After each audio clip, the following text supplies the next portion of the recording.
everyone. Welcome to the Allen County Public Library. I'm Susan Byard, the Executive Director, and what an honor and a privilege it is to spend Veterans Day with all of you. Today, we pause to honor the brave people who have served our nation with unwavering courage and dedication. To all of those who have worn the uniform for the sake of our country, thank you. Your service, your bravery, and your commitment are deeply appreciated and will never be forgotten. Could I please ask any veterans in the audience tonight to stand if they are able so we can recognize you and thank you for your service?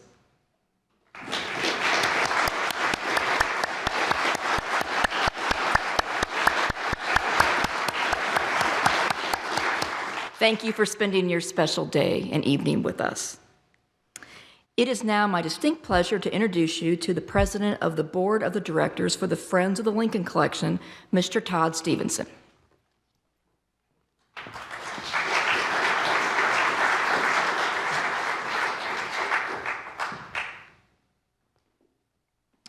Thank you, Susan, and all the staff at the Allen County Public Library for hosting our annual McMurtry lecture. Again, it's a wonderful partnership we've had for many years now with the Friends and the Allen County Public Library, and through our collective efforts, we're able to bring these exciting lecture series to the Fort Wayne area.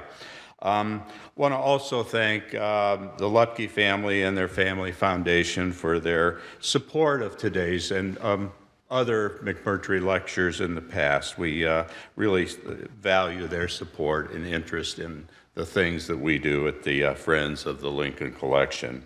And as always, want to thank our loyal board members of the Friends of the Lincoln Collection. And among our most loyal was our dear friend Al Zacher. As I'm sure most of you know, we lost Al about a month ago at the age of 96. And just as Al was so integral to so many important missions here in Fort Wayne and causes, he was very important to us and to the success of the Friends of the Lincoln Collection. In fact, in our recent publication of Lincoln Lore, was the winter issue of last year, we really profiled Al and what he meant to us and what he means to the community. So wanted to take a moment to recognize a key contributor to the work that we do. It's now my honor and pleasure to introduce tonight's McMurtry lecture speaker, Dr. Brian Matthew Jordan. Give you a brief bio of Dr. Jordan. He did his bachelor's work at the Gettysburg College, studying history and Civil War studies. He then went on to Yale University, where he achieved his Ph.D. in 2013. Currently, Dr. Jordan is chair of the Department of History at Sam Houston State University, where he teaches courses on the Civil War and Reconstruction, American military history, and the U.S. History Survey. A cultural historian of the nation's fratricidal conflict, he is interested in the human longitude of Civil War battles and the problem of memory. Dr. Jordan is the author of Marching Home, Union Veterans and Their Unending Civil War, a narrative history of the men who won the war but couldn't bear the peace. The book was a finalist for the 2016 Pulitzer Prize in History, and in its dissertation form won the George Washington Egleston Prize for Best U.S. History Dissertation at Yale, and Yale's John Addison Porter Prize. Dr. Jordan is a native of Akron, Ohio. He serves as the book review editor for the Civil War Monitor and as a member of the Society of Civil War Historians. He has more than 100 articles, reviews, or essays that have appeared in the Journal of the Civil War Era, the Civil War History, and the New York Times.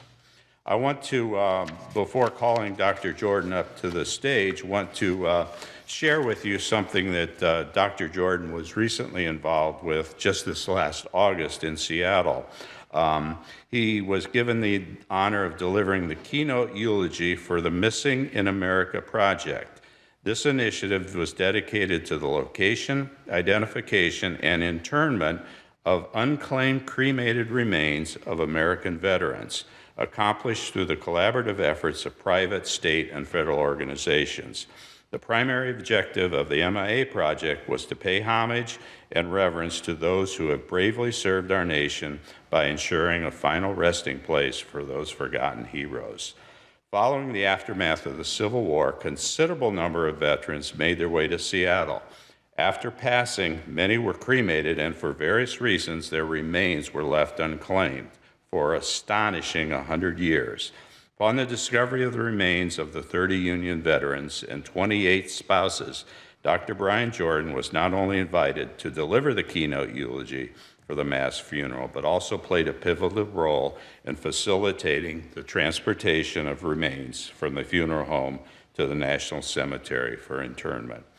Dr. Jordan's profound knowledge of Civil War history and his extensive body of published works, including the first comprehensive history about Union veterans' transition to civilian life after the war, led to his participation in the event.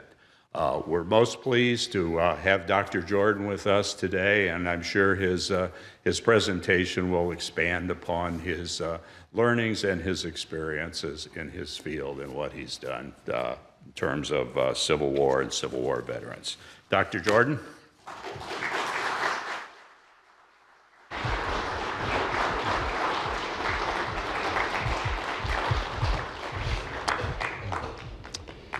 Well, thank you so much, Todd, for that introduction. Thanks to all of you for being here this evening. It is a privilege and a great honor to be with you on Veterans Day, to be here with the Friends of the Lincoln Collection. Had just a wonderful day visiting the collection, visiting this library. I want to thank Kurt and his colleagues for showing me around just a real treasure that you have here. I first started thinking about the veterans of our nation's fratricidal conflict more than 25 years ago. And as a young Civil War buff, I got to know a man in my hometown of Akron, Ohio, who'd passed his own childhood crisscrossing the Midwest in search of some of the last survivors of Lincoln's armies. Gary Dillon loved those men. And the stories that he told me about wrinkled old soldiers puffing on fat cigars, swapping battle stories, at once made the Civil War something real and immediate for me. Gary told me about his attendance at the 105th birthday party of Alvin Smith, Ohio's last surviving African-American veteran, who lived in a little ramshackle cottage on Hazel Street. Could still recall with precision the price that his mother had fetched on the slave auction block. He told me about his trips out to Wauseon, Ohio, to meet Uncle Dan Klingeman, who presented to Gary the copy of the program that he'd received at the 1938 Blue-Gray reunion in Gettysburg, the very last meeting of Union and Confederate veterans on the occasion of that cataclysmic battle's 75th anniversary. He told me about his journey up to Rochester, New York to meet the cigar-chomping 111-year-old James A. Hard, who had fought at Antietam and Fredericksburg. And tears would reliably well behind his unusually thick eyeglasses whenever he recalled his 2 rail journeys up to Duluth, Minnesota, where he finally met his venerable old pen pal, Albert Wolson, the very last survivor of the Grand Army of the Republic, who died in August of 1956 at the age of 109. Now, Gary was not unique amongst his generation in seeking out these last vestiges of the Civil War.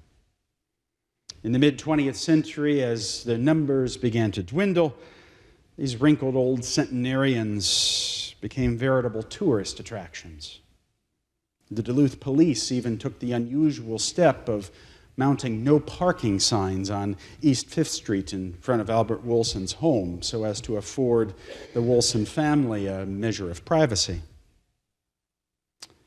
But Gary was unique, I think, in the way that he intuited keenly something of the pathos of American veteranhood. For Gary, these men were not quaint heroes.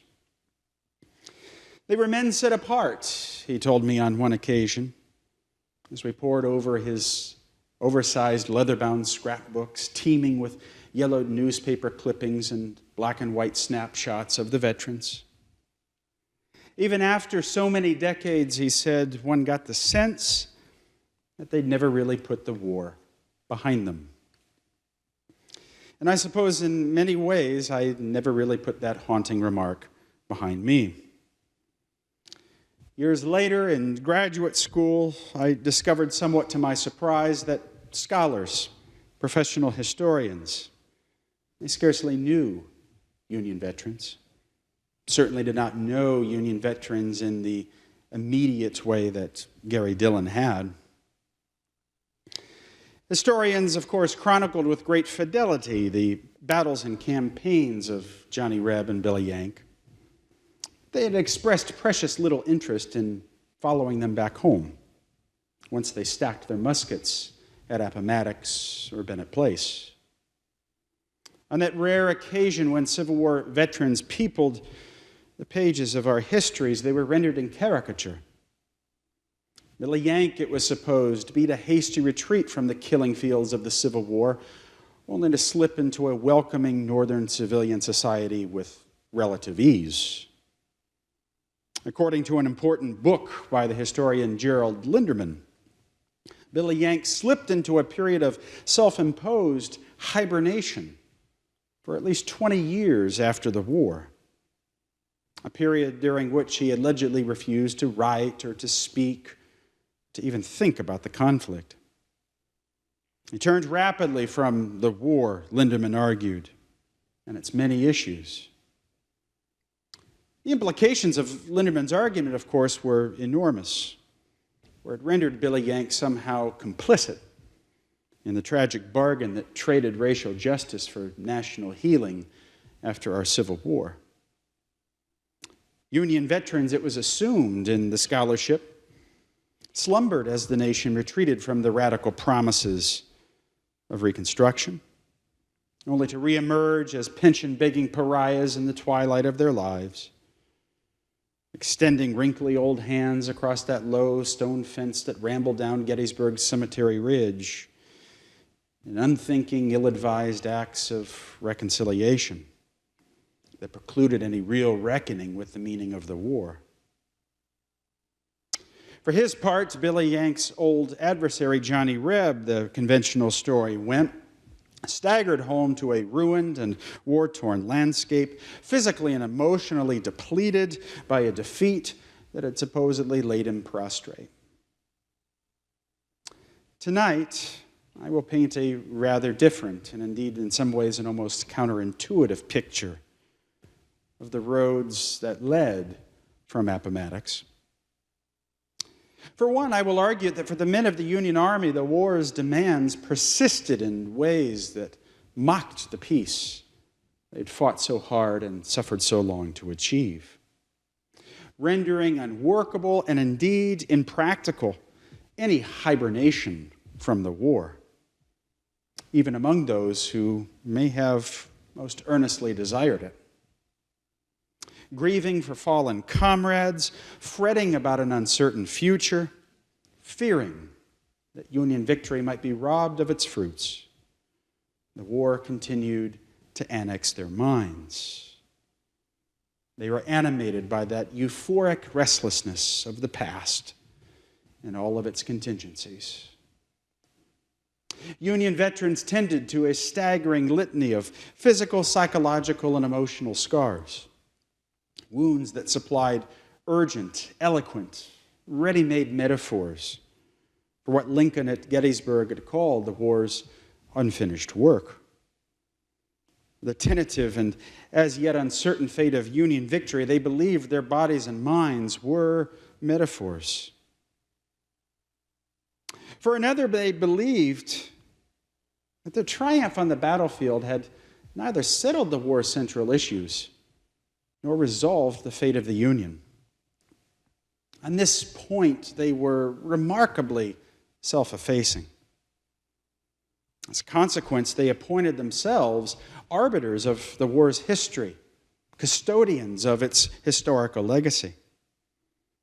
They penned the first drafts of the war's history.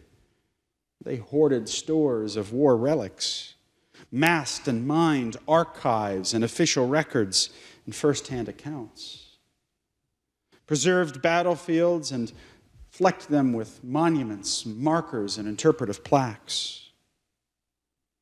In the half-century after the war, Civil War veterans generated what one scholar has called the most voluminous body of memoirs to come from any American war. A body of work held together by a deadly addiction to the truth, by an obsession to finally peer above that proverbial fog of battle that had occluded their vision on the ground. Such frenetic activity vexed Northern civilians. Men and women who, after the war, were eager to let bygones be bygones, who swiftly embraced the spirit of sectional reconciliation, who wished to move quickly beyond the painful issues of the war. These civilians deemed returning veterans the most unwelcome and unsettling reminders of a past they just wanted to forget. The war Billy Yank fought was profoundly not the war that white Northern civilians remembered. Union veterans, to some frequency, were dismissed as effete old men, as pension beggars, eccentric cranks, men somehow morally depraved by the experience of combat. This would decidedly not be the case in the immediate post-Civil War South, a civilian society, after all, that had shared in the experience of war and in the experience of defeat. To be sure, Johnny Reb nursed frayed nerves and blasted hopes like Billy Yank. The calamity which has fallen upon us, confessed one ex-rebel, is of a character so overwhelming that I am as yet unable to comprehend it. The difference was that white Southerners in the post-war South, in the former Confederate South, they understood Johnny Reb's need to look back, his need to make sense of the past. Victory invited Northerners to look ahead to the freewheeling bounty of the Gilded Age, but defeat of its own bleak necessity invited all to look back.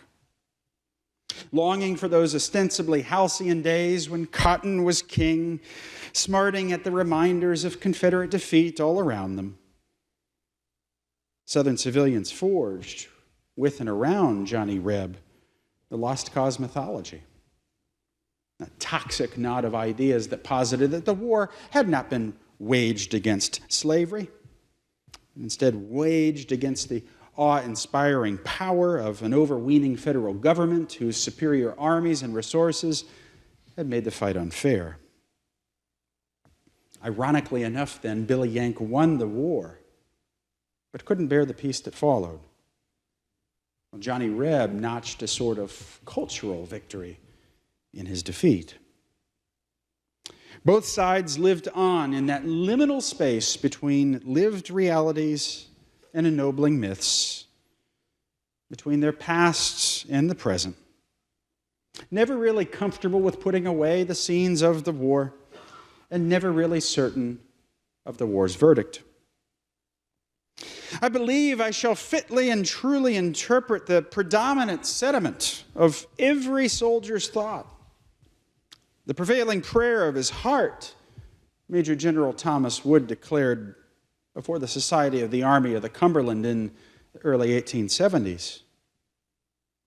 when I say that his simple, earnest, unselfish desire is that the results achieved by his efforts, his sufferings, and his sacrifices for the salvation of the nation, the preservation of the Union of States, and the maintenance of the just and constitutional authority of the national government shall not be lost.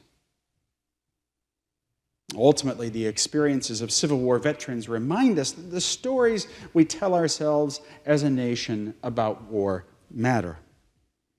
That the politics of historical memory can have lived social consequences in the lives of our ex-servicemen and women. Now, the Civil War, of course, raged on for 4 bloody years. And while plenty in 1861 predicted war, few, I think, anticipated the full extent of the war's carnage, obscenity, and death. Some 752,000 military men would be killed. That's nearly 3% of the population tallied in the 1860 federal census. Another 500,000 more were wounded. Countless unnamed others carried the psychological scars. Never before in all of American history were so many men at a single time called veterans. And indeed, just as the nation was unprepared for the challenges of war, so too was it unprepared for the challenges of the peace that followed. There was only a nascent pension bureau, no Veterans Administration, no ideology of veterans' rights, no national rituals of reintegration. Choreographed by U.S. Quartermaster General Montgomery Meigs, the demobilization of federal armies proceeded with remarkable speed and efficiency. Within just 5 months of Appomattox, some 800,000 Yankee soldiers had been mustered out of the federal service, packed aboard crowded iron horses or groaning paddle wheel steamers, bound for disembarking points like Davenport, Iowa, New Albany, Indiana, Chicago, Illinois, or New York City. The rebels, whose ranks, of course, were ravaged by epidemics of desertion even before the formal surrenders, often made their trek homeward on foot along rutted, mud-plastered roads, quite frequently benefiting from logistical support and foodstuffs and medical care supplied by pragmatically minded federal officers who were eager to see their former adversaries, of course, quickly disarmed. Yet the speed with which Civil War armies melted away effaced, both then and now, I think, the longer and indeed much more complicated process by which individual veterans turned away from the war. As one veteran candidly confessed, in the Army, habits are acquired which are not readily shaken off. As they made their long journeys home, soldiers at last had the opportunity to take inventory of the extent to which the war had inscribed itself, not just on their bodies and minds, but on their habits, perceptions, even patterns of thought. It is hard to realize that peace is again with us, one soldier told his diary in May of 1865. One Mainer confessed that the dozen weeks after Lee's surrender had been the hardest days he'd ever lived. For his part, Frederick Walster acknowledged that he was miserable, his word, in the months after he returned home, following his discharge from the 133rd New York. Walster doubted that he would ever again be as happy as he had been during the war, that he would ever again in his life do anything as meaningful or significant as he had done in the service. "I did not enjoy my mind very well," echoed the New York Sergeant Stephen Chase, who had spent 9 months ensconced in the earthworks coiled about Petersburg, Virginia. "My mind, it is wandering all the time." Together with his fellow comrade, Stephen Chase needed to demobilize his senses. In the wake of a deafening war in which well-trained ears became vital to a soldier's survival on the battlefield, the silence of the peace, it could prove particularly disorienting, unnerving.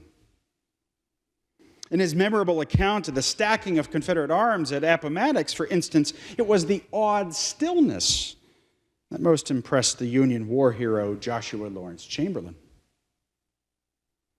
No more lying behind the hastily thrown-up breastworks, listening to booming cannon, screaming shells, waiting for the command forward, the New York drummer boy Delavon Miller marveled. No more rumbling of the artillery along the roads, no clanking of sabers as the cavalry dashed by, no bugle calls, no noise of fife and drum. No, all was stilled, and it was enough to startle me. Yearning for the familiar and now oddly comforting sounds of battle, some veterans placed surplus percussion caps and spare friction primers on active railroad tracks and awaited anxiously for the explosions. Such chicanery, I think, was substantially more than a simple remedy for boredom. As one soldier revealed, the quiet I used to pray for during the war, it's simple torture to me now. Thirsting for the adrenaline rushes that they once felt on the firing lines, other veterans staged sham battles on town greens. I find I cannot sit still as I could before the war, John Meade Gould remarked. No longer subjected to the frenetic pace of marches and military campaigns, daily routines, everyday life gnawed at veterans. Faced with limited job prospects, sensing missed opportunities, fearing their capacity for intimacy, now fretted about their very fitness for civilian life. They did not know how to act in the absence, some confessed, of orders and commands that prescribed their every movement and motion. On the day of his discharge, for instance, the Illinois soldier Leander Stillwell found himself marching down the main street of his little village, a sword poised on his shoulder, yet in musket-like fashion. Though he'd removed his coat and unslung his belt, he still moved mechanically. And recognizing this reality left him unnerved. Soldiers continued to live on calendars solemnized by the war. The point is perhaps made most dramatically by the Massachusetts soldier, who continued to maintain in the post-war the same pocket diaries that he had maintained devotedly during the conflict. Only the post-war diaries were entirely blank, save entries for the anniversaries of his enlistment and discharge, the anniversaries of important battles, or the anniversaries of the deaths of comrades. A poignant statement in the archives of how these veterans sensed a foreshortened future. Some veterans indeed preferred to live in the past. Such was the case with the Wisconsin veteran who pounded a line of sticks into the ground behind his brother-in-law John Spain's barn. And by moonlight, every night, in perfect military parlance, he would command his snarling white bulldog to charge at what he called his imaginary rebel picket line. Did this every night until that brother-in-law had him packed off to the Wisconsin Hospital for the Insane. Soldiers who passed time in enemy captivity, they too had an especially difficult time readjusting to the sensory realities of civilian life. Military prisons, of course, were the deadliest locations on the Civil War landscape, claiming the lives of almost 60,000 men through disease, exposure, malnourishment, even murder. So surreal were the sights, sounds, and smells of enemy prisons Some survivors no longer trusted their memories or their perceptions. Can it be possible that I endured all of that suffering and am still living to tell this dreadful tale? Queried one disbelieving Andersonville survivor. Decades later, registering his own incredulity, Robert Hale Kellogg, a Connecticut soldier who penned one of the first commercially successful Andersonville memoirs, posed a haunting question to his old regimental comrade, George Q. Whitney. Were we really ever in Andersonville? He asked. To reassure himself, one Hoosier burrowed out a topographically accurate model of the Andersonville prison camp in the mud in his backyard and would invite neighbors to come for a demonstration. Returning home following his liberation from Andersonville, the Massachusetts private George Hitchcock appeared disoriented, likened himself to Rip Van Winkle awaking from a long sleep. Civilian life, he said, seemed a delightful dream from which I must soon awake, only to find the grim walls of that stockade once again surrounding me. Deprived of food, of fresh water, of medical care for so many months, made to writhe in a sea of mud and human misery, the ex-prisoner measured the gap between his past and his present. Being inside a pleasant home, sitting down to a dinner at a table covered with a white cloth, eating in a civilized fashion with knife and fork, he insisted, these are things I cannot get accustomed to. For the remainder of his life, he would stockpile food, dread going hungry. Or as he told his little granddaughter, starvation is a whore which once suffered leaves an impression never to be effaced. For mangled and maimed survivors visited by the war's violence, physical pain proved a no less stubborn obstacle to forgetfulness, much less hibernation.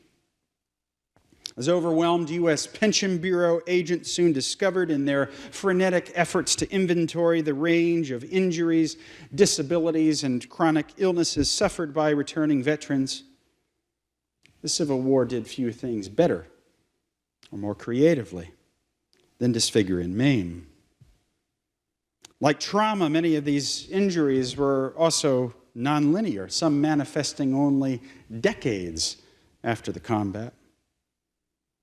And when they did manifest, every throb, every twinge, every sting, it would reanimate those memories of the conflict.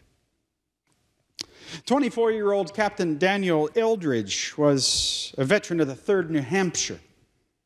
He returned home with several fragments of Confederate lead painfully wedged between the tendons of his left arm, a souvenir of the Battle of Deep Bottom in Virginia in July of 1864. Upon his return home, he went to work at once on what he thought would be a short memoir of his service, what he estimated would consume no more than a dozen pages of foolscap. But urgent daily work on that memoir, think of it, every new word sending currents of pain traveling up that fractured limb. Urgent daily work resulted in a manuscript by 1867 that extended to more than 600 hand-inked pages, prolifically illustrated with campaign and battle maps.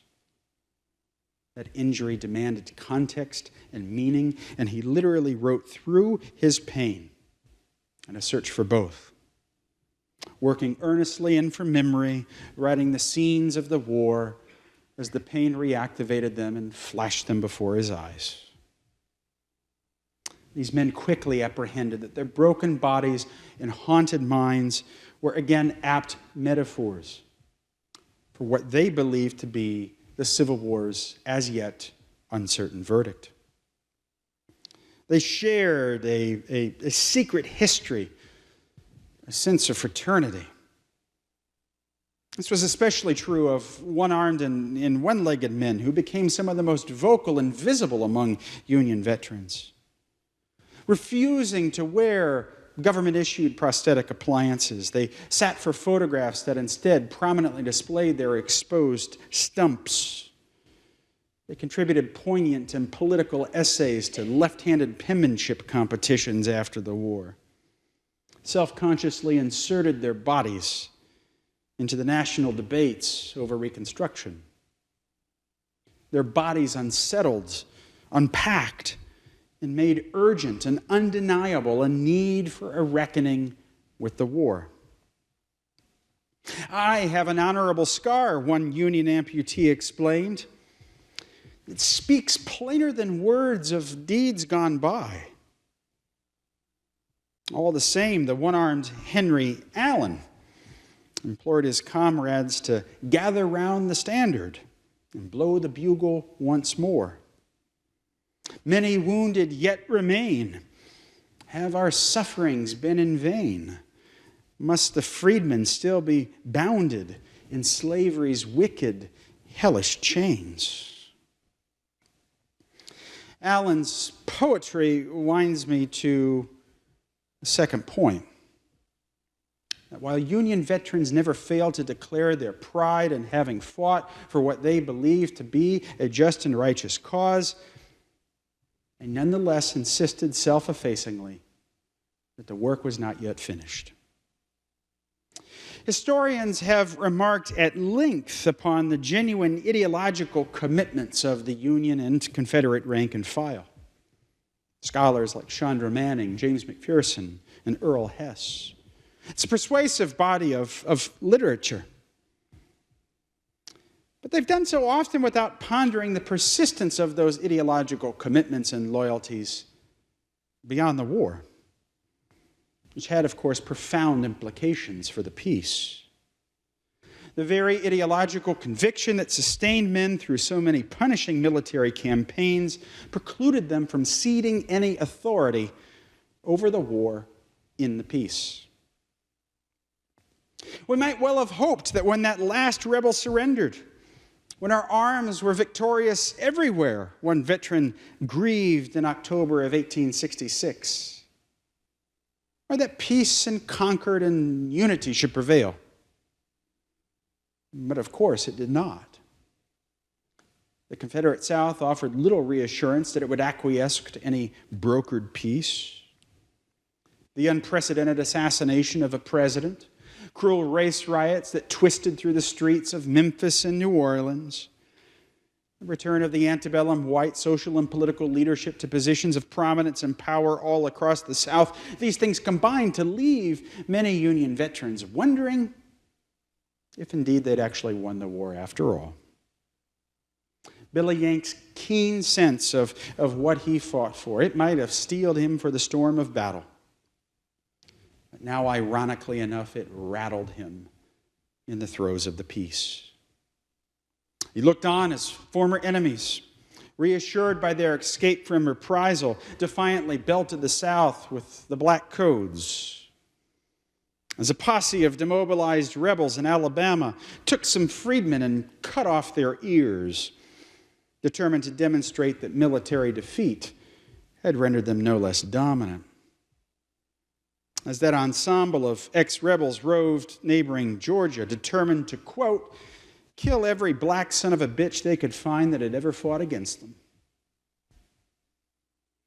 We see every day the old hostility cropping out and continued acts of antagonism to the Reconstruction laws of Congress, one veteran insisted. Why the animus of treason and rebellion is as deadly and vindictive now as it was in 1861. The Minnesotan Miles Hollister was similarly unsatisfied with the war's results. "Let me see my country placed in the hands of her defenders," he began. "Let me see peace and quiet and harmony and brotherly love and friendship and law and order prevail throughout the land in all sections. And then, when these results shall have been fully achieved, and the nation is in the full enjoyment of the fruits thereof, only then will I willingly go down to my grave, though I may go down unwept, unhonored, and unsung. Union veterans refused to go quietly in the face of the pardons and the lynchings and the rumors of another rebellion.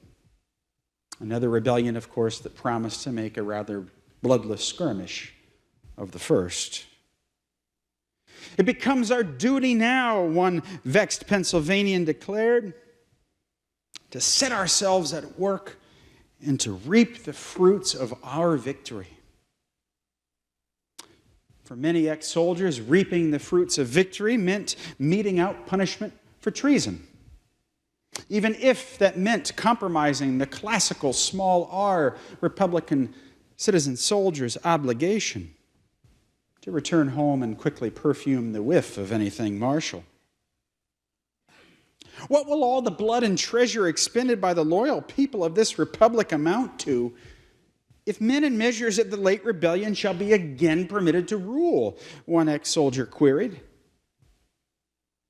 To have been traitors, fumed Colonel Francis Trowbridge Sherman, who fed the 88th Illinois into battle at Murfreesboro and Missionary Ridge. To have used the wealth and talents at their disposal for the breaking up of the old government, why, it seems today to be the greatest qualification a man can put forward for position, and appears to be even more deserving of reward from those in authority in Washington and from those of us who spilled our blood to freely maintain the integrity of the Union. Second lieutenant from Southern Ohio was even more candid. I am not in good humor with the rebels yet, he confessed. Wishing for only one more opportunity, he said, to finish them off. They've caused too much loss of life, he explained, to ever be forgotten. One survivor of Andersonville, again the Confederacy's most notorious prison hell in the piney woods of southwestern Georgia, volunteered to assist with the construction of a wooden scaffold for the ex-Confederate president, Jefferson Davis. I'd like to be the one to lend the helping hand, he wrote, first summer after the war. Through the divine providence of God, I have been spared to witness the close of this wicked and unjust rebellion. He was a carpenter before the war and even included in his petition, in his appeal to the new President Andrew Johnson, blueprints for the gibbet that he proposed to erect on the western face of the Capitol building. Around the country, nascent veterans' orders and fraternal societies, they passed resolutions demanding the execution of Jeff Davis, of Confederate Vice President Alexander Stephens, of Robert E. Lee, other high-ranking civil and military rebel authorities.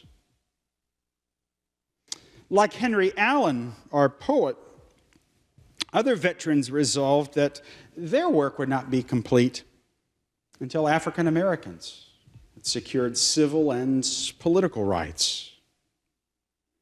The claim, of course, should be made with extraordinary caution. But as historians like Chandra Manning and others have argued, Union veterans assumed positions far in advance of their pre-war selves, and certainly far in advance of post-war white northern civilian society when it came to the question of race. Where there were many great questions we had not thought much upon before the war, one veteran candidly explained on Memorial Day 1868, as he reproached Andrew Johnson for his vile brand of Reconstruction.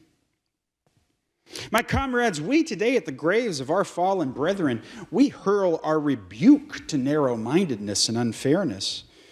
And we declare that we believe in the largest liberty for all men, irrespective of nation or color.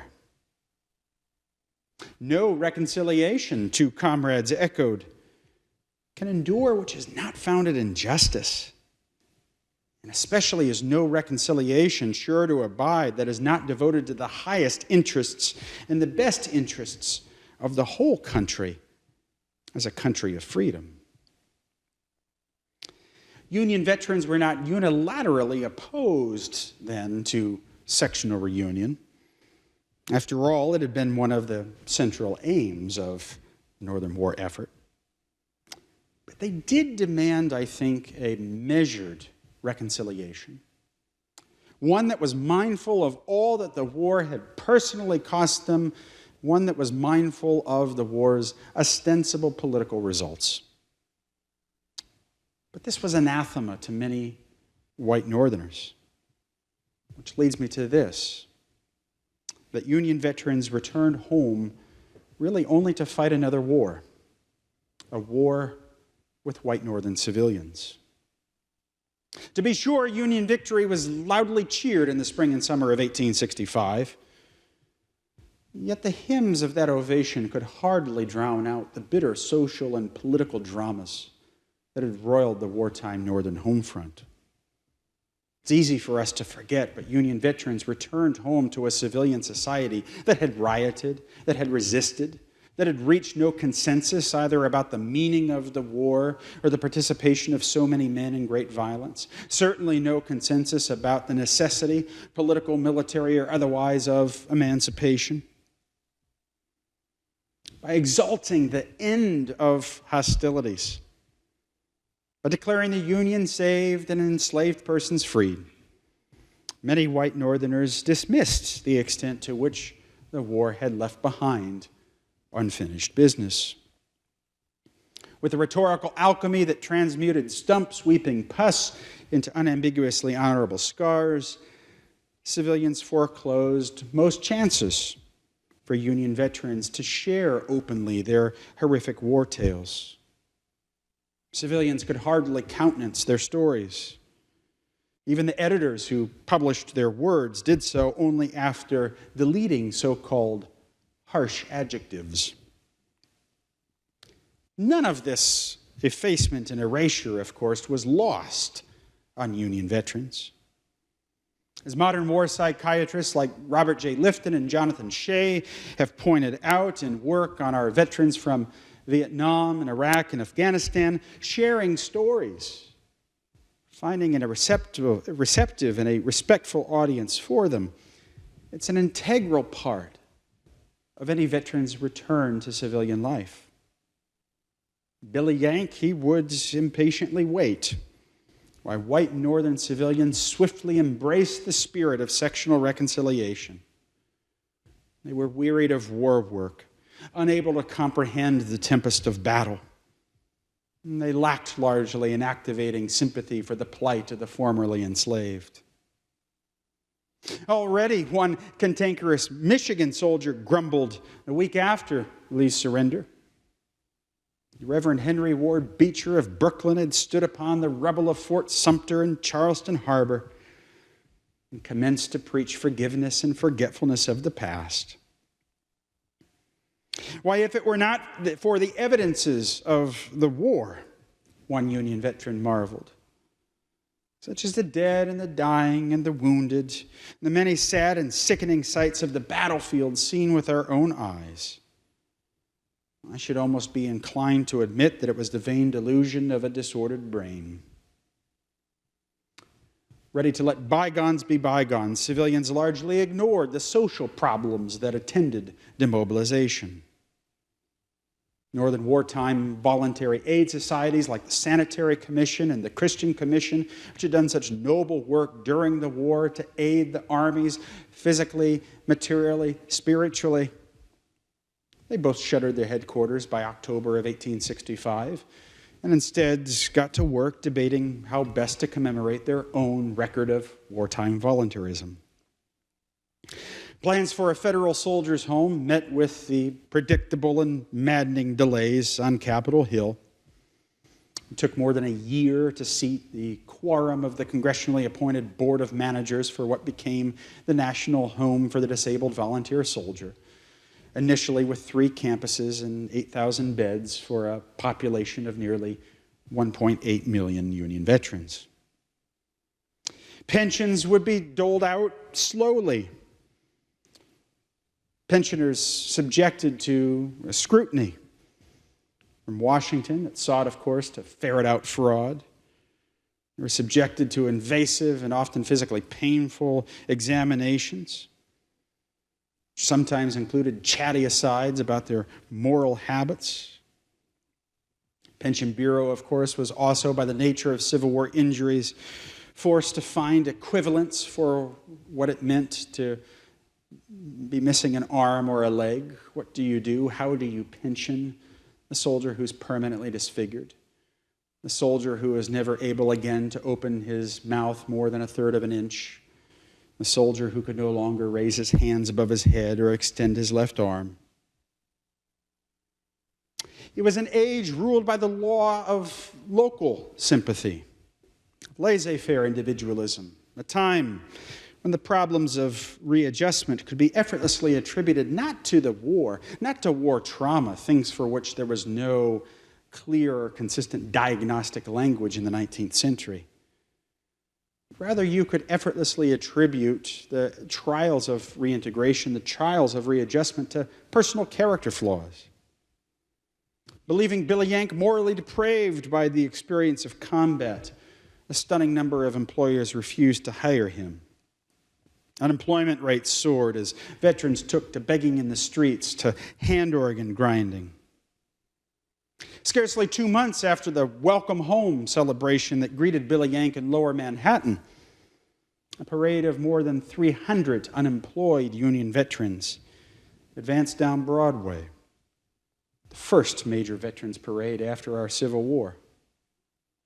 Self-styled former employees of Grant and Sheridan, they hoisted banners into the air demanding work and wages. As one veteran dolefully concluded, the good people of this country are tired of giving and are disgusted at the sight of the crippled relic of the war. In New London, Connecticut, Mayor Frederick Lee Allen deemed an intolerable nuisance the veterans who made a living begging for spare change on his village green, ordered them to leave town at once. Veterans documented thousands of similar stories all throughout the North in the columns of their veterans' newspapers. Treatment that prompted many ex-soldiers, frankly, to lapse into expressions of outright hatred for those who had stayed at home. Those, of course, in some cases, who had purchased a substitute or dodged the draft. Betrayal could ooze from their pens. A nation, a state, a county, a town, a city, a people that will allow its maimed and crippled soldiers to be sent to the poorhouse, or that compels them to beg from house to house about the streets for the necessaries of life, one Illinois regimental surgeon concluded, is not fit to enjoy the blessings of a free and enlightened government.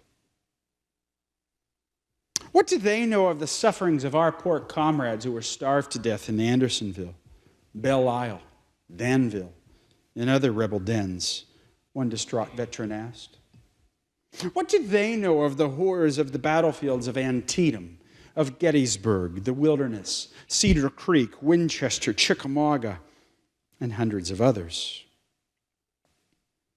Ironically enough, the civilians' insistent plea to put away the scenes of the war only lent additional weight to Billy Yank's keen intuition that he could not.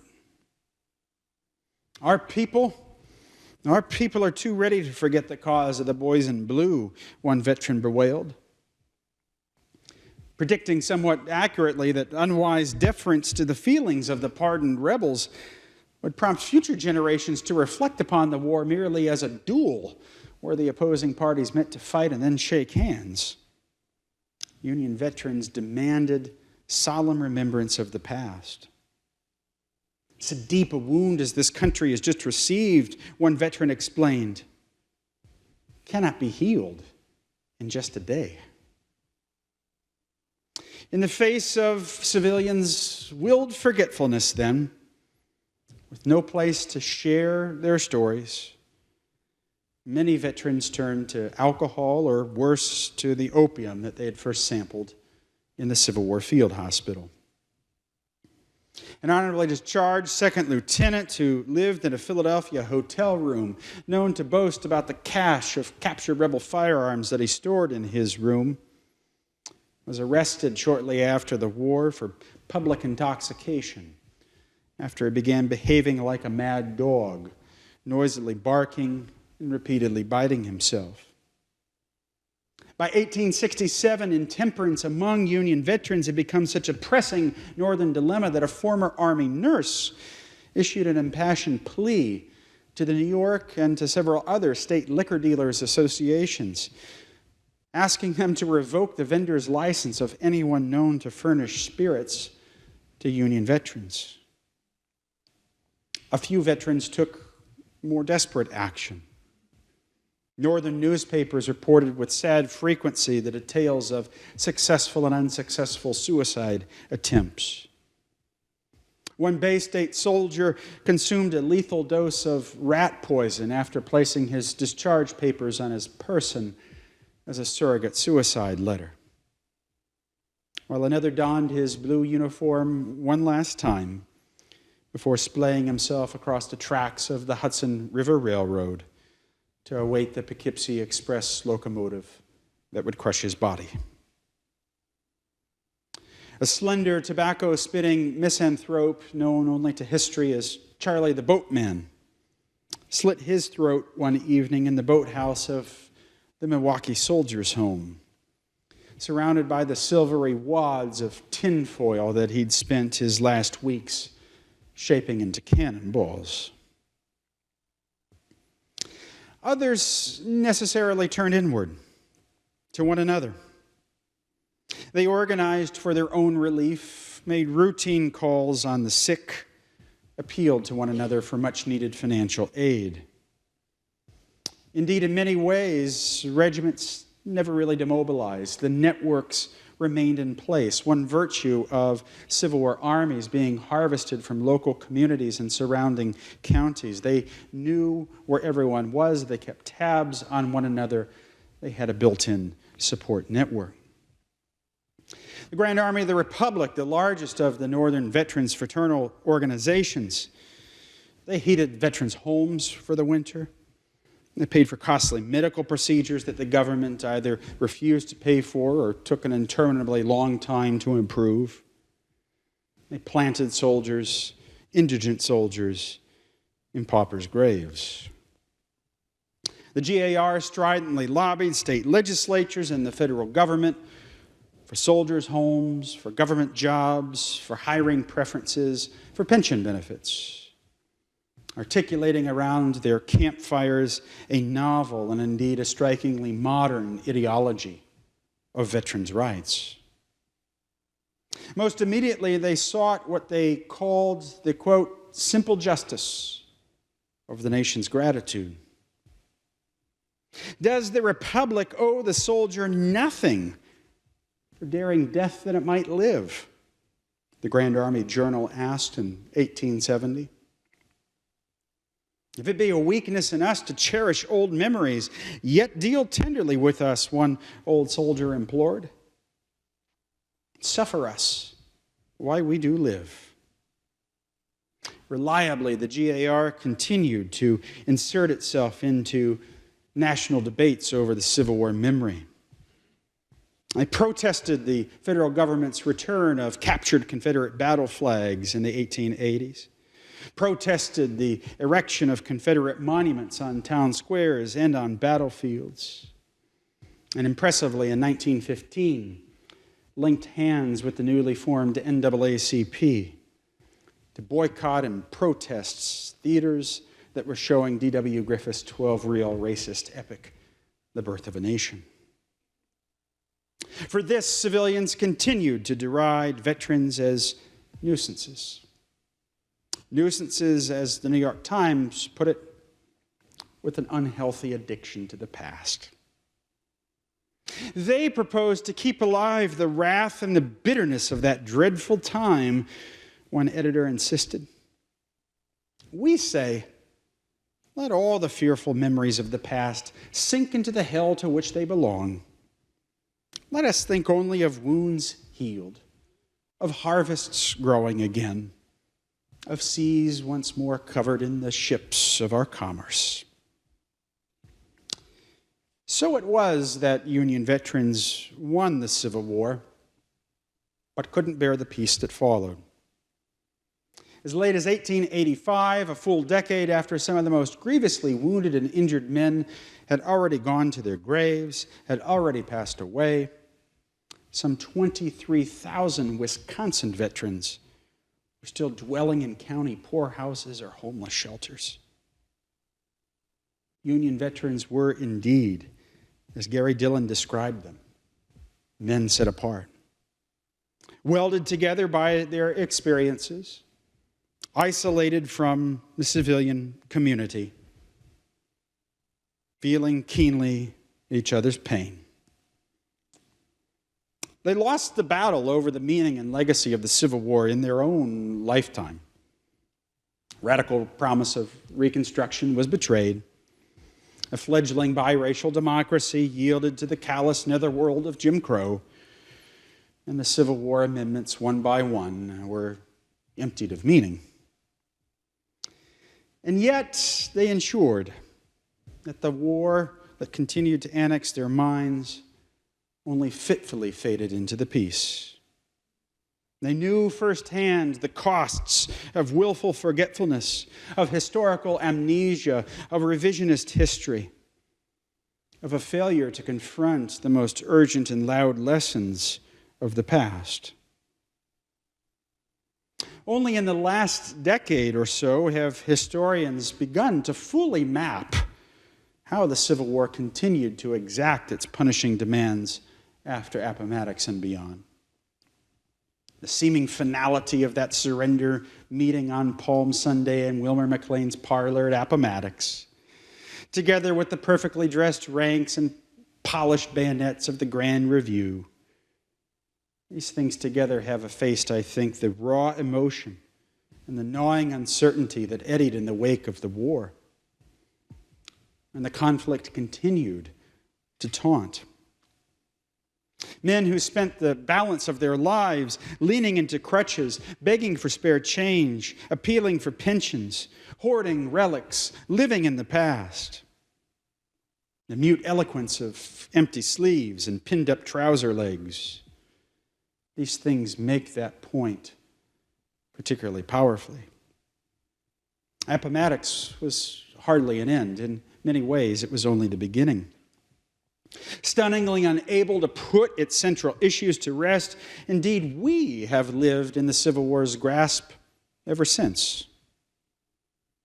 As a nation once more occupying that strange place that we so churlishly call the post-war. As a nation where 49,000 veterans of the wars in Iraq and Afghanistan yet dwell in homeless shelters. As a nation where on average 22 military personnel take their own lives every day. We need to hear urgently the message of Billy Yank through the decades.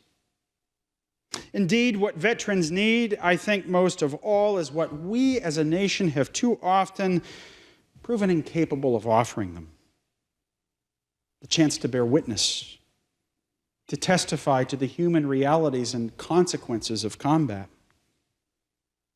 And so may we listen more intently and urgently to the words of the men and women that we nod off to war. May we acknowledge the urgent truth of their experiences.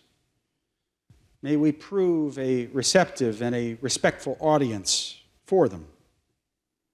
May we recognize that the political rancor at home, the threat of losing control over the narrative of the war, that these things can be even more traumatizing than the memories of combat.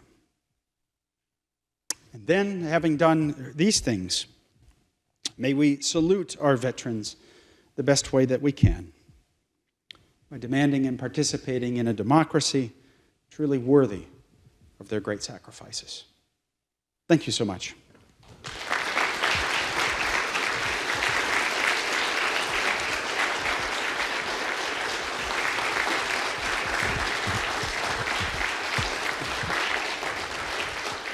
We have a few moments for questions. If you just raise your hand if you have a question, and I'll bring the microphone to you so everyone online and in the theater can hear you. Do the veterans in the Civil War, did they came home? Did they never come home from the war, or they stay down with the war? Just want to know if they came home from the war. Yes, so Union veterans demobilized rather quickly. 800,000 are demobilized by June of 1865. It's an incredible feat and triumph of Montgomery Meigs, if you think about it.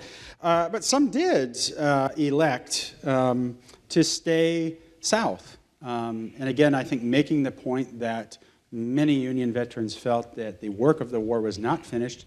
They wanted to stay south in the armies of occupation.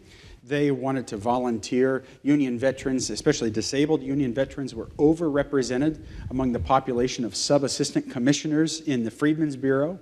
Many Union veterans became superintendents of the South's first free public schools. They wanted to stay until that work was complete.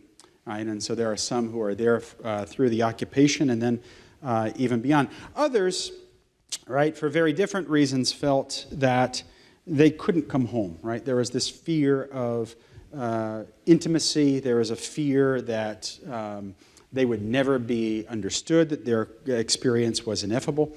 And so they moved west. And they were aided in this. This is perhaps the best thing that the federal government did for Civil War veterans.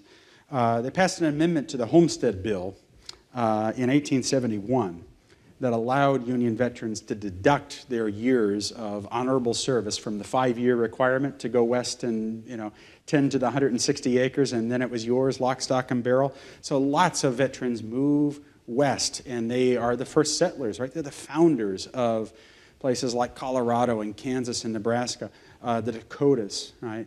You go out to, in the course of my research, I visited Gettysburg, South Dakota, which is founded by Battle of Gettysburg veterans who said, we're not going home, but we're going to stay together and form this veterans colony.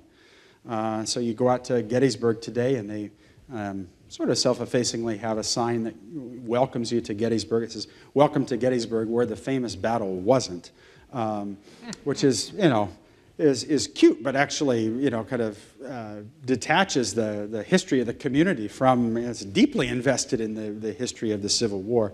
But there are thousands of these veterans colonies out west, and you can just look at a atlas of Kansas. Look at the county names, right? They're all Union soldiers, Union colonels that go out there and settle because they too feel that the West, right, is also a part of Reconstruction. It's also what they fought for. The Civil War, in many ways, is about the West, right? Which vision is going to prevail? Is it going to be free soil for free labor for free men, or is it going to be a domain for slavery? So it's a great question, a great opportunity to bring in those aspects of the story. Thank you. Yes, sir. Thank you very much for your presentation. I always am struck about how much scholarship goes into how wars are fought and not about how they end. That's right. And it is amazing to me listening to all the circumstances and stories that you're told, relating them to similar sort of things. I have friends who came back from Vietnam, for example, same kinds of experiences and stuff. So I wonder, is this an American thing, or how do other countries treat their veterans? Is there more respect for what they went through? Is there better treatment for them after their service? Or is it just an American thing? Yeah, I think there is something American about it. I mean, I think we have, as a nation, our historical memory is very short, right? It's very, very short. I mean, by 1867, right, this fight a war that snuffs out almost 3% of our population. By 1867, you got prominent Northerners. Cornelius Vanderbilt, Horace Greeley, right, who was always chiding Lincoln, right, prayer of 20 millions, on to Richmond, you're not moving fast enough on emancipation. Horace Greeley and Cornelius Vanderbilt and other prominent Northerners, they put up bail bond money for Jefferson Davis in 1867. Right? I mean, it happens that quickly. The Civil War, right? If you study civil wars in global history, they tend to lead to these periods of protracted violence. And I'm not suggesting, right, that we didn't. I mean, we did have protracted violence in the South that was called Reconstruction, but in terms of the former belligerents, right, what really makes our Civil War exceptional to the extent that it is the speed and the swiftness and the completeness of reconciliation, right, which I think speaks to this sense of historical amnesia. We don't want to be reminded of the dark aspects of our history. We want American history to always be the escalator that goes up and doesn't stop. And that's not how history works, right? It's serpentine. We go forward and then we take 3 steps back. It's contingent, right?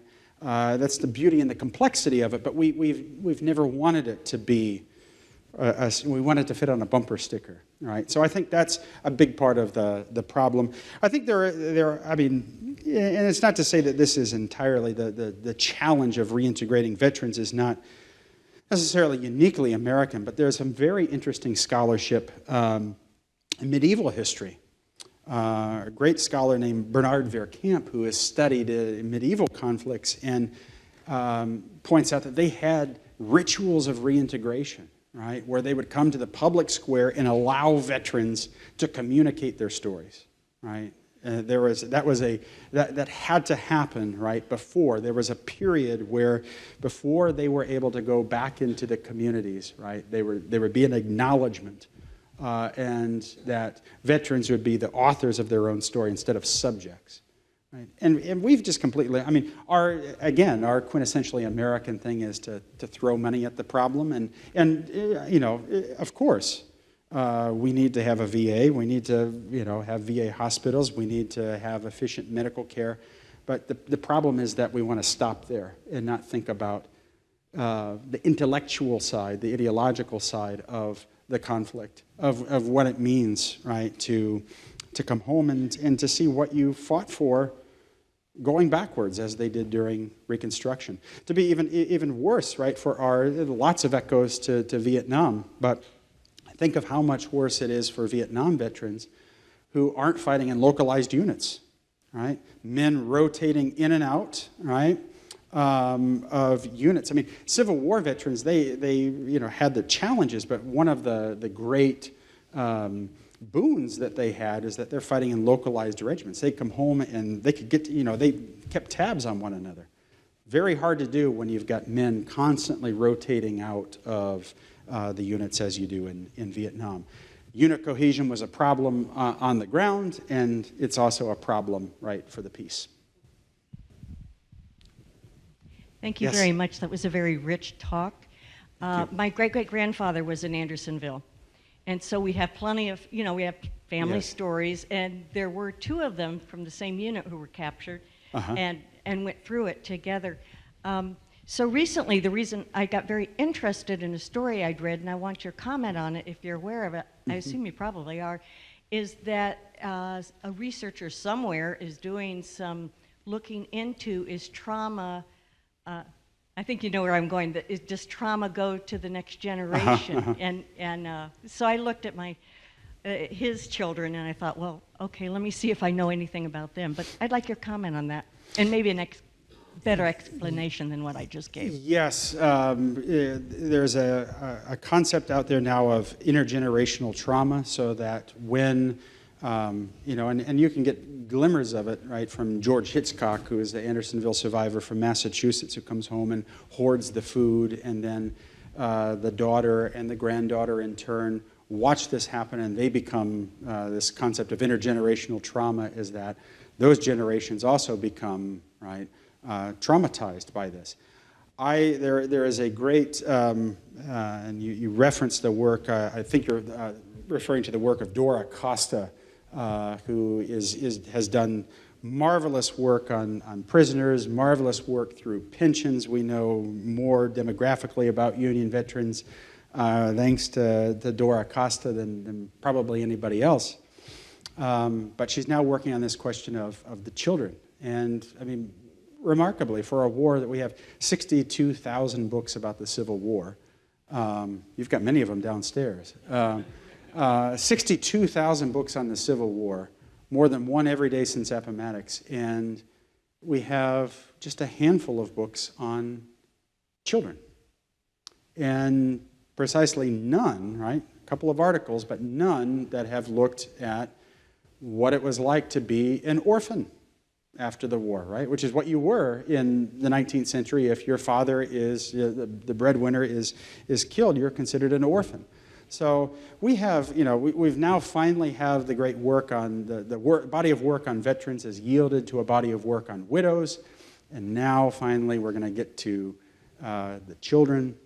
And I think we're going to see absolutely that what a lot of these trauma theorists have suggested we'll find, this intergenerational trauma, we're going to find that. Especially the accounts, it's in the archives in Harrisburg, Pennsylvania on Saturday, right? And read of a soldier, a wife, who received, right, regular letters from her husband, fought in the 82nd Pennsylvania. They were from Erie. And it was just a remarkable collection because the father he had a 3-year-old son and a 2-year-old daughter at home, and he would make these just incredible ink sketches for them. Drew a cartoon of Lincoln and other, kind of Union symbols, and he would always send these drawings home with his letters. This one's for Charlie, this one is for Alice. And in June of 1864, the letters and the drawings stopped. No opportunity, no system of notifying next of kin, right? His wife starts writing to everyone that she knows connected to the regiment, local politicians, even up to and including the federal government, the War Department, quartermaster, the registrar of prisons. Where is my husband, right? He's missing.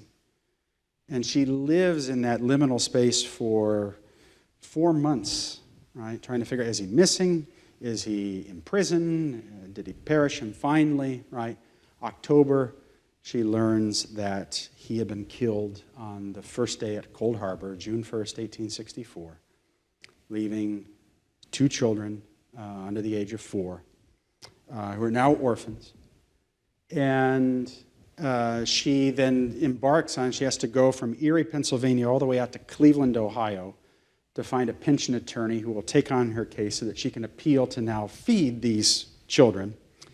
And goes through the entire pension process. And then, of course, the pension office comes back and they say, well, we need an official certificate of his death, and his regimental surgeon didn't record that accurately, so we're going to need you to go back and find the regimental surgeon and to find a couple of, at least 2 members of the regiment that can verify that, yes, indeed, he was killed on June the 1st, 18... I mean, imagine saying this to this grieving widow with these 2 young children.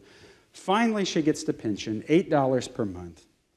Which is not enough. She has to turn part of the house into a boarding house and has to take in the neighbor's wash to even make ends meet. But the rest of that collection, you go through and it's the photographs of the children as they age. And there was a bond between that brother and sister that was, I think, incommunicable because they had those drawings, they had this experience, and because of the Civil War, we love to reduce it to rectangles and triangles and squiggles and arrows on battlefield maps. Because of June 1st, 1864, those 2 kids, right, never knew the guy that drew those pictures for them. That's the cost of Cold Harbor, and that's, you can write about the military significance, but that's the significance of Cold Harbor. From our Yes. online audience, we have a question. Why was the GAR started so soon after the war, and Yeah. why was it so important to veterans? It's a great question. So the GAR is founded in April of 1866. It is started in Illinois. It very quickly extends across the country. Including in the former Confederate South where there are Union veterans living.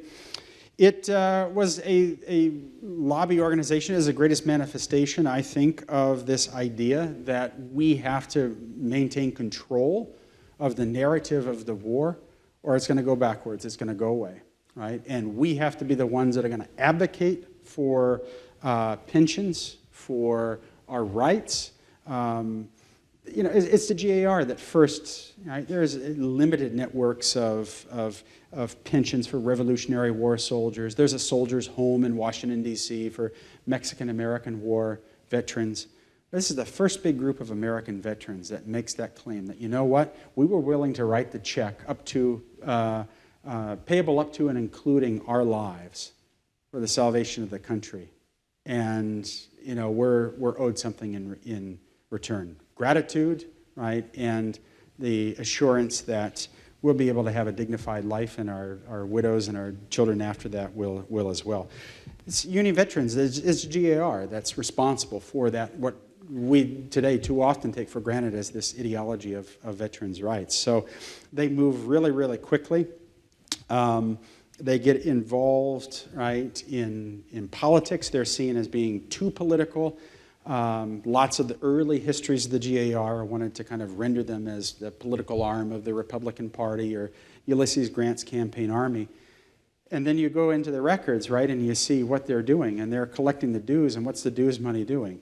It's heating veterans' homes. It's providing health care. It's looking, helping with the funeral expenses.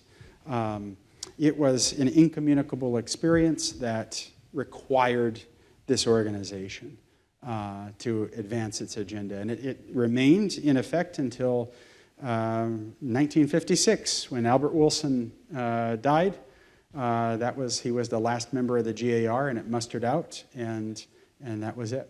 And unlike other organizations, right, sons of Union veterans, they were separate, right? They were never allowed. You had to be a Union veteran to be a member of the GAR. And they said, when the last one of us goes, that's it.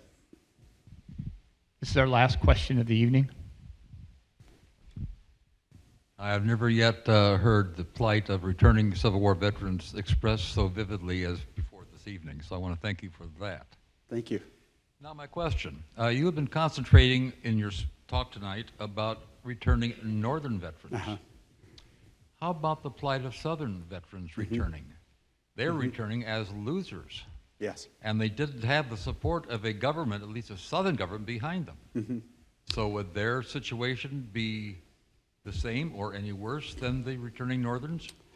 So I think there's a paradox at play here. And this is not to say, of course, Confederate veterans are going to deal with the same physical issues, same psychological consequences.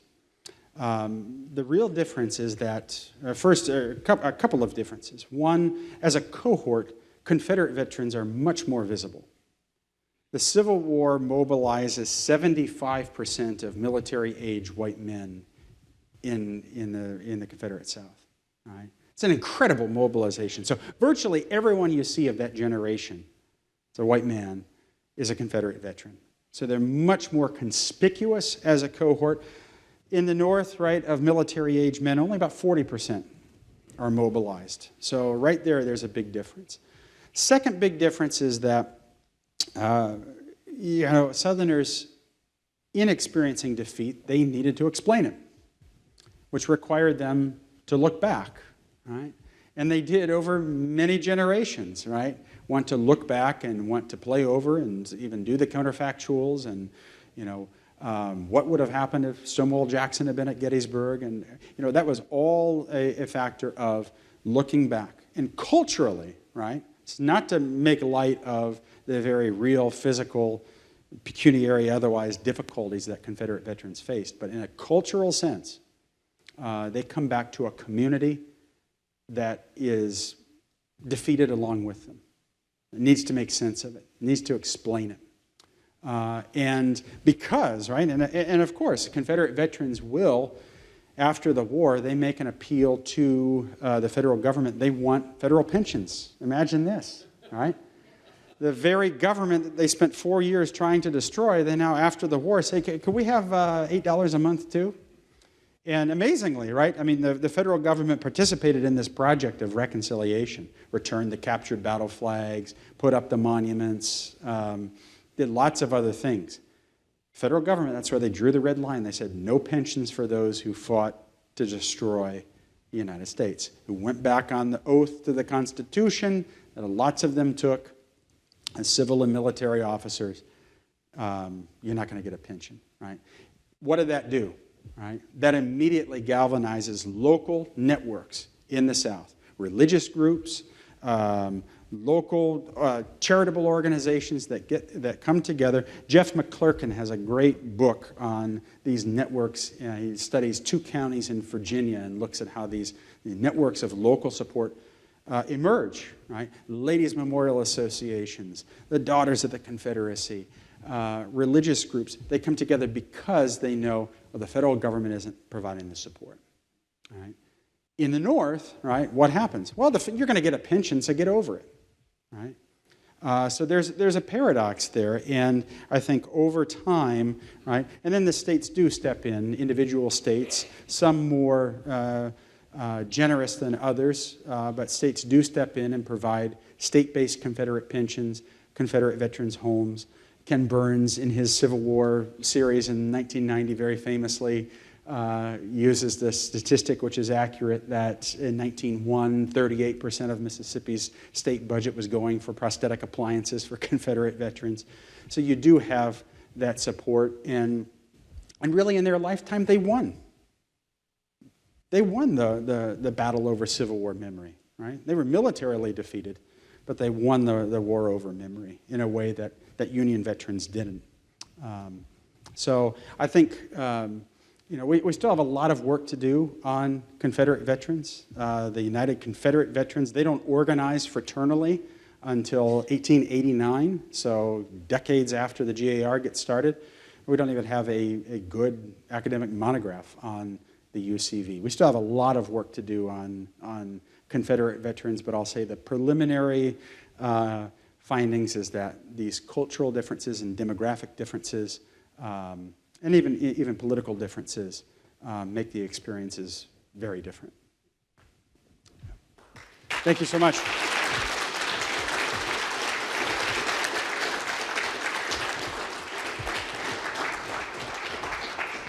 Thank you, Dr. Jordan, for that excellent lecture, and I believe there is an opportunity for the audience to further engage with Dr. Jordan out in the theater lobby, and I believe you may have some works for sale tonight as well.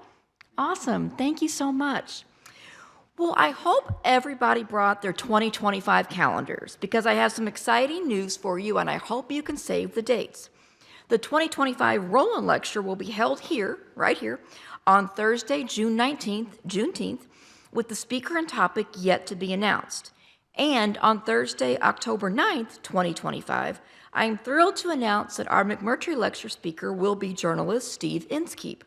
Steve is the author of Differ We Must, How Lincoln Succeeded in a Divided America, and he is also the host of National Public Radio's Morning Edition. Steve's appearance will be brought to the community through a first-of-its-kind collaboration between the Friends of the Lincoln Collection, the Friends of the Allen County Public Library, and the Allen County Public Library Foundation. We will look forward to seeing you at these future lectures, and we encourage you to visit our Roland Center for Lincoln Research right here at the main library. Thank you and good night.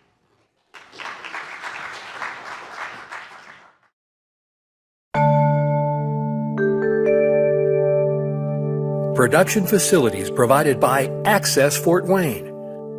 Learn more under the Services tab at acpl.info.